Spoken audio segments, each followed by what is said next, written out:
Good morning, sisters. Welcome to our latest episode of Provident Living with Perry Fourth Ward. Today, I think I mentioned we might go over heat or light sources, but we're actually not today.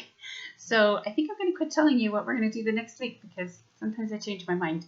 I came across this article that I wanted to share with you today. I thought it was really good. So basically, it's about organizing your food storage. Now, this isn't something that I'd actually thought of just because I've developed my own organizational process over the years of having food storage that works for me. It's kind of a combination of the two that we'll discuss. And these aren't the only organizational ways to do your food storage. But if your food storage is organized, you're going to A, save time, and B, you're going to save a lot of money.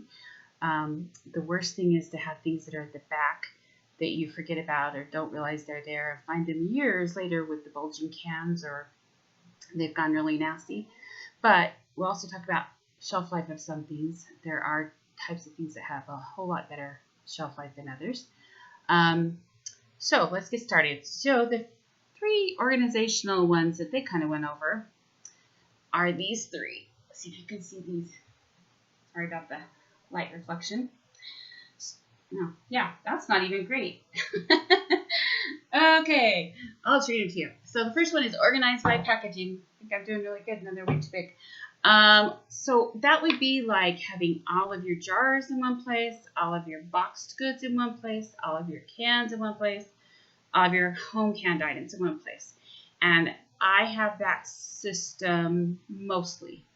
The next one is organized by food variety. So I kind of do the two together. So food variety would be kind of how you have the breakfast goods together, the lunch goods together, the snacks in one place, the dinner things in one place. And I found that really didn't work for me. There were several items that I would use multiple ways. For instance, salsa. So some of the people in my family like breakfast burritos that have salsa in it, or some people like salsa on their eggs. Salsa can also be a snack. It's also in some of the recipes I have for dinners. So it didn't work to have it in any one place. You can keep it in the jars, which is kind of how I have it right now. It's kind of a mix of all kinds of things the way I do it.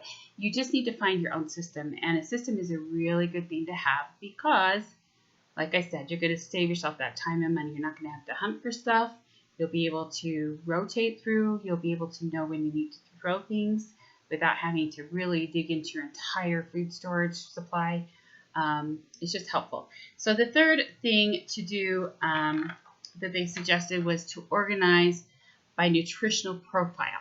So, let's go back to the one that organizes by food variety. So there is a book called It's in the Bag. It's about a certain type of food storage that a family uses. And I'd seen it years ago when it came out. It was kind of a hot thing for a little while. Basically, they take brown paper bags or bags with handles and reusable bags with handles, and they would put all of the items they needed for one meal, except for the fresh stuff, in one bag, all measured out. So they'd measure out 2 teaspoons of salt or however much of this ginger or whatever you needed in the recipe, plus the canned goods or whatever else, and it was in the bag. So all they had to do is grab the bag and add those few things to it, and they had dinner ready in a heartbeat. Well, that just wasn't going to work for me years ago. I don't know why it didn't appeal to me exactly, to put my finger on it, but it just sounded like a lot of work, and I didn't want things. You will have to buy like the bags and the little containers to put things in.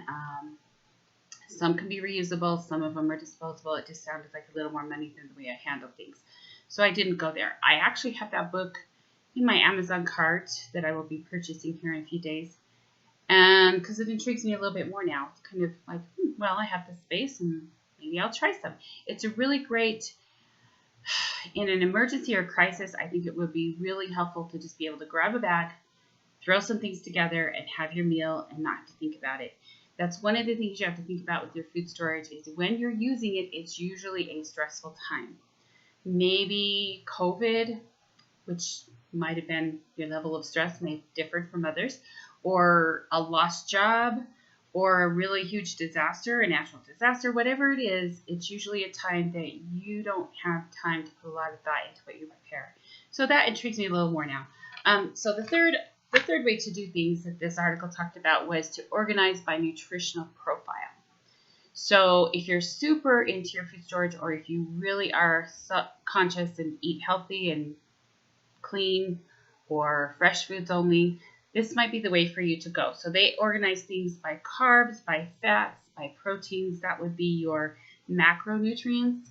And then your micronutrients would be like the water-soluble vitamins, the fat-soluble vitamins, the macro minerals, trace minerals, things like that.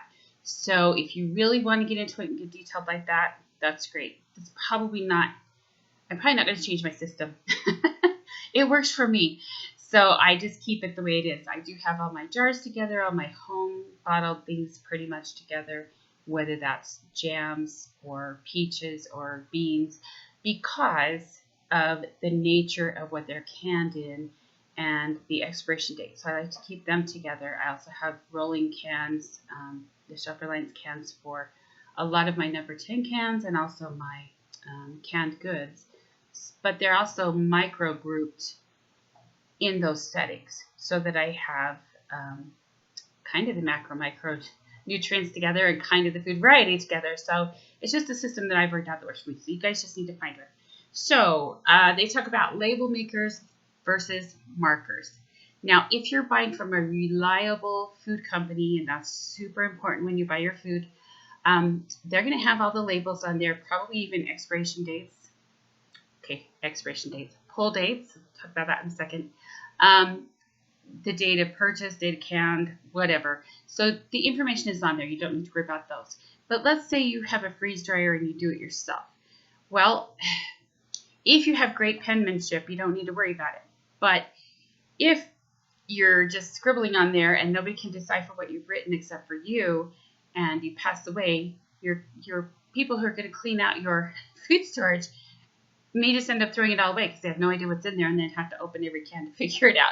So it's a good idea to maybe get a label maker to label your stuff. Then let's see, what was the next thing? Oh, there's so much. All about saving money. We're running out of time here. So you need to understand shelf life. So freeze-dried foods are famous for lasting way longer, talking years longer than the best by dates on them, especially if they're from a really reputable company and have been packaged really well.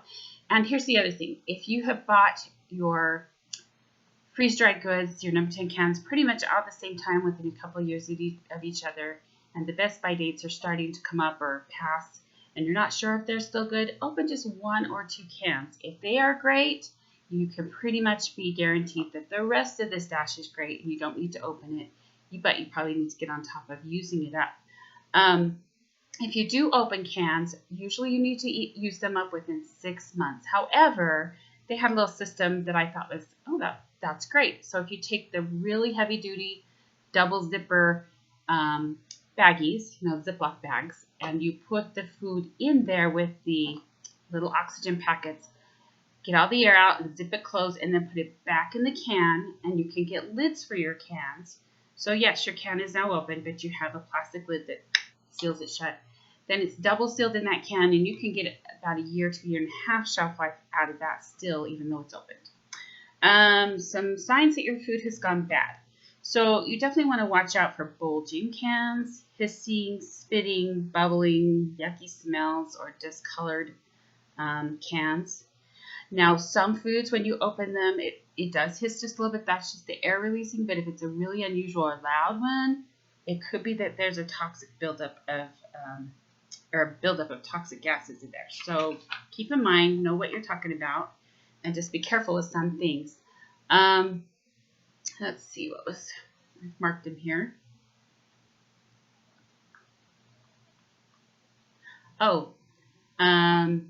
So like bad smells, leaks, strange colors, bubbles, squirting liquids, and of course mold. Those are all indications you need to just check it. I, however, just opened a can of Campbell's soup, and There's a couple of types of their soup that I really love that I will open from time to time just to have. It was like a bean with bacon, which, growing up years.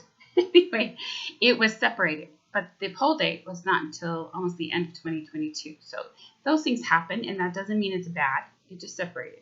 So there was liquid and then a clump of the rest of it, and just, mixing it really, really well was fine. Did fine. So some people might think, oh, it's terrible, throw it away. No, it's just a natural thing. We are running out of time. Actually, we're way out of time. We promised you we keep these to 10 minutes, so I'm going to finish this next week. Here I am telling you what I'm going to do, but we'll finish this up because I just want to go over all of it. I thought they had some really great points.